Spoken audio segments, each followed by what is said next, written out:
No one notices it. You don't have the words to explain it, but deep inside, something sacred is shifting. You wake up and things feel different, though you can't quite say how. The world still sees the same version of you, going through the same motions, yet inside there's a holy unraveling. The way you think, the way you respond, the way you pray, it's quieter now. Softer, but stronger. This is what spiritual healing often looks like. Not fireworks, not a spotlight, but a quiet rearrangement of the soul. While others chase loud victories, God begins his deepest work in silence, not to hide you, but to sanctify you. You may not have the words yet, but heaven sees what's unfolding. Spiritual healing doesn't shout, it whispers. It walks into the unseen corners of your heart and begins to reorder everything. Not with urgency, but with sacred care. Not to rush you, but to root you. And if you've been sensing that still, quiet change, you're not imagining it. God is doing something real. So if you felt more tender, more distant from the noise, more in tune with your own breath and your spirit's ache, don't ignore it. These are not mood swings. These are divine fingerprints.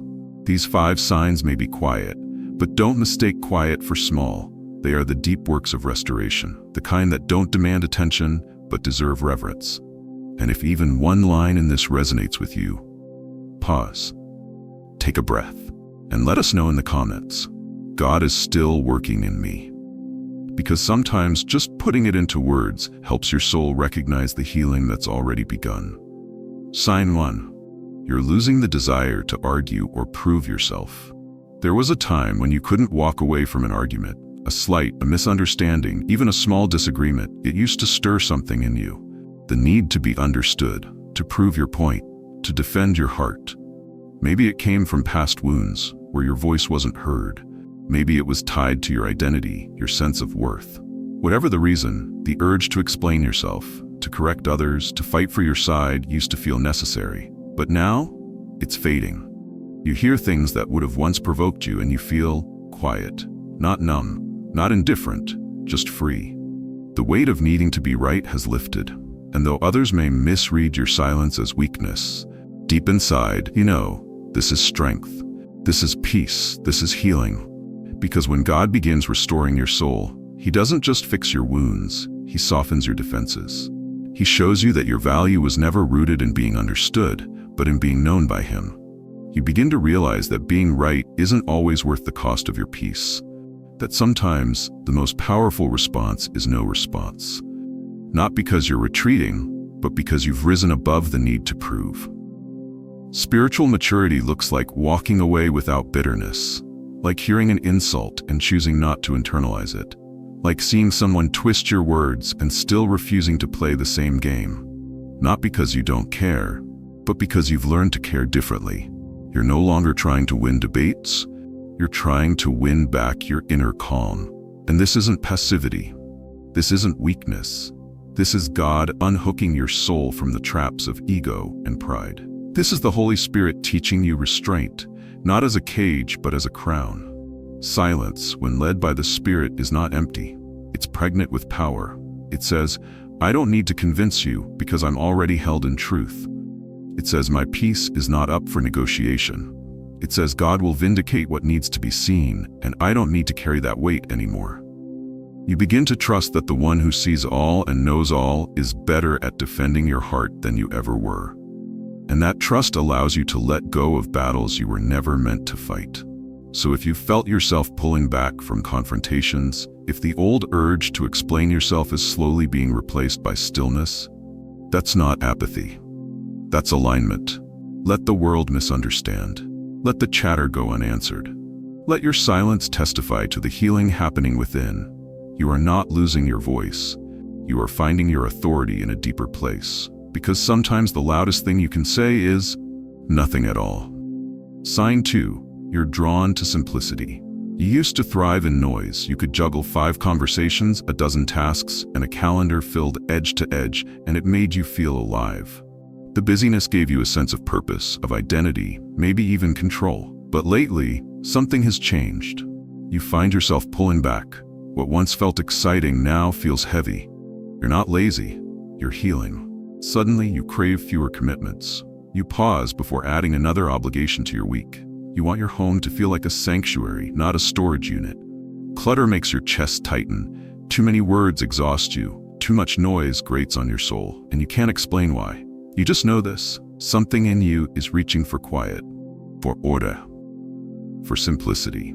This shift isn't just about aesthetics, it's spiritual. When God begins healing a person, He doesn't just cleanse the wounds, He clears the space around them. Because healing can't take root in chaos. Just like seeds can't grow in soil that's choked with weeds, your soul can't flourish when it's buried under noise, distractions, and clutter, physical or emotional. So the Spirit starts to simplify. He pulls your attention back to what matters. He removes the excess, not to punish you, but to prepare you. The friendships that used to fill your schedule, but drain your spirit, they start to fade. The events, the posts, the endless updates, they lose their grip. Your spirit is being rewired to recognize what's eternal, and that requires room. God is making space so you can breathe again, hear again, feel again. It's why you now choose slow mornings over loud alarms, why you light a candle just to enjoy the stillness, why you find peace in washing dishes, folding clothes, taking walks without a phone in hand. These aren't small things, they're sacred movements, evidence that your spirit is being untangled from the frenzy of the world. You're not becoming boring, you're becoming whole. And the world may not understand. They may say, "You've changed," or "Why aren't you as available as before?" But you know, this is not withdrawal. This is restoration. You're shedding what numbed you. You're choosing depth over drama. And in that quiet choosing, heaven is near. Simplicity doesn't mean smallness. It means clarity. It means choosing what carries life over what steals it. It means finally understanding that more doesn't mean better, and that sometimes the greatest spiritual progress happens in the slowest, quietest spaces. So if your heart longs for clean counters, soft light, unhurried days, and intentional words, don't ignore that longing. That's not minimalism. That's spiritual maturity.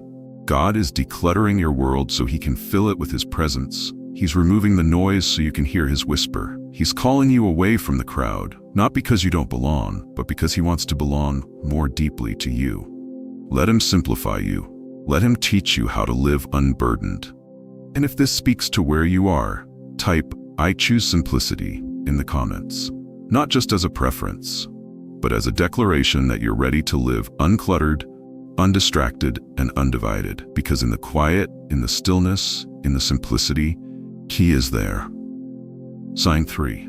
You start honoring your boundaries without guilt. There was a time when you said yes to everything. Not because you always wanted to, but because you felt like you had to. You feared disappointing people. You feared being misunderstood. You feared seeming cold, or selfish, or unkind. So you showed up when you were tired. You answered calls when your spirit needed rest. You stayed in conversations that drained you, in spaces that disrespected you, and in patterns that slowly chipped away at your peace. But something is shifting. Now when your heart says no, you listen. When your body feels heavy in someone's presence, you step back. When the Spirit gives you a quiet tug saying "not this" or "not now," you respond with peace instead of panic. And for the first time you're realizing, protecting your peace isn't a betrayal of others. It's obedience to God. This is not you becoming harsh, it's you becoming whole. God is healing the part of you that confused love with pleasing, service with self-sacrifice, and humility with self-erasure. He's reminding you that your soul is sacred space, not a public hallway for every passing demand. Just as He guarded the Holy of Holies in the temple, He's teaching you to guard the inner court of your being, not out of fear, but out of reverence. Every time you say no to something that dishonors your spirit, you're saying yes to the one who dwells within you. Every boundary you set is not a wall, it's a gate. It's not about shutting people out, it's about letting the right things in. The things that nurture, align, and build. You're not being distant, you're becoming discerning. And yes, it might confuse some people. You may lose a few invitations, you might even lose a few relationships. But what you gain, clarity, energy, alignment, is more than worth it. Because the truth is, you were never called to be everything to everyone. You were called to be faithful to God and whole within yourself. This season of healing is teaching you to say yes only where your spirit has peace, to say no without apology, and to stop explaining decisions that were made in the secret place with God. You no longer owe the world a justification for your peace. So let them wonder why you're quieter now, why you don't always pick up, why you left that room early or stopped replying to certain messages. Let them wonder, and let your peace answer for you. Because honoring your boundaries isn't selfish, it's sacred. And God is proud of the quiet strength He's building in you. If this speaks to where you are right now, type "I will guard my peace" in the comments, as a commitment, as a prayer, as a reminder that this healing is not just emotional, it's spiritual, and it's holy. Sign 4. You notice beauty in ordinary things. Again, one day, you're walking to your car and you stop, not because you forgot something, but because the sky suddenly looks alive. The way the light scatters through the clouds, the quiet rhythm of leaves moving in the wind, the way a bird pauses on a wire as if waiting for you to notice. And you do. You really notice. For the first time in a long while, you're not rushing. You're not numbing. You're not bracing for the next blow. You're just present. That's healing. Because for so long, pain filtered everything. It muted the colors, it dulled the laughter, it buried wonder beneath survival. But now something sacred is stirring, and your eyes are adjusting to joy again. What once felt invisible now feels undeniable. A child's giggle, the smell of fresh rain, the way morning light falls across your floor. These aren't small things, they're holy ones. God is restoring the lens through which you see the world. Healing isn't always about the dramatic shifts. Sometimes it's this: a deep exhale when you didn't realize you'd been holding your breath for years. A sudden stillness in your soul as you watch sunlight dance across the room. A moment where gratitude bubbles up, not for anything grand, but for something simple, something gentle, something true. You're not becoming naive, you're becoming alive again. Because when God heals, He doesn't just fix the brokenness. He restores the ability to see Him in all things, the sacred in the ordinary, the eternal in the temporary. And slowly, the world becomes more than a place you endure. It becomes a place you engage with. Gently, softly, deeply. You begin to thank Him for things you used to overlook. The warmth of coffee in your hands, the kindness in a stranger's smile, the breeze through an open window. Not because your life is perfect, but because your spirit is no longer numb. This is joy coming back. Not loud, not forced, but real. So don't dismiss it. When your heart softens at something small, recognize it for what it is: a sign, a whisper from heaven that healing is working, that God has touched the inner eyes of your soul and opened them again to wonder. If you've been noticing beauty in places you used to rush past, type "I see" again in the comments. Because sometimes the most powerful healing isn't what changes around us, it's what changes within us. Sign 5. You forgive people who never apologized. There comes a moment in the healing journey when something shifts, and it's not loud or dramatic. It's quiet, almost imperceptible. You wake up one day, and the weight you've carried from someone else's betrayal, neglect, or cruelty feels lighter. You didn't get closure, you didn't get an apology, you didn't even get understanding. But still, something inside you lets go. That's not denial. That's deliverance. Forgiveness, especially when no one asked for it, is one of the clearest signs that God is doing a deep work in your spirit. Because human nature wants justice, fairness, acknowledgement. We want people to see what they did, to own it, to make it right. But God's healing doesn't always wait for that. Sometimes He moves you past it, not because they've changed, but because you have. You're no longer handing them the keys to your peace. When you forgive without apology, you're not excusing what happened.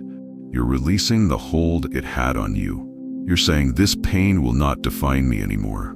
You're choosing freedom over bitterness, wholeness over resentment, authority over woundedness.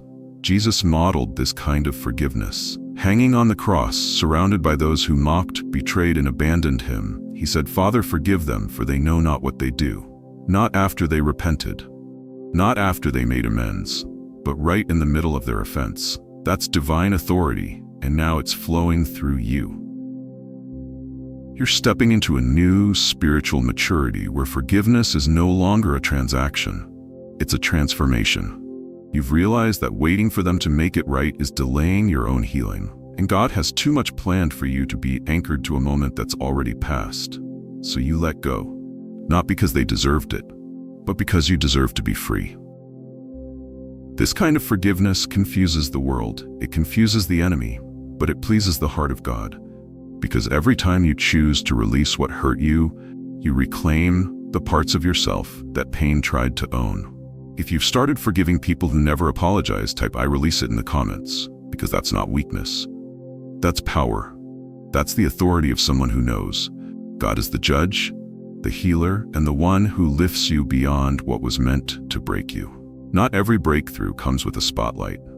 Not every healing moment is seen by others. In fact, some of the deepest, most life-changing work God does in us happens in complete silence. In the hidden places, beneath the surface, where no applause reaches and no one even knows to look. But here's the truth. If no one else sees it, God does. He sees the nights you wept alone and chose to trust Him anyway. He sees the times you could have snapped back but stayed silent.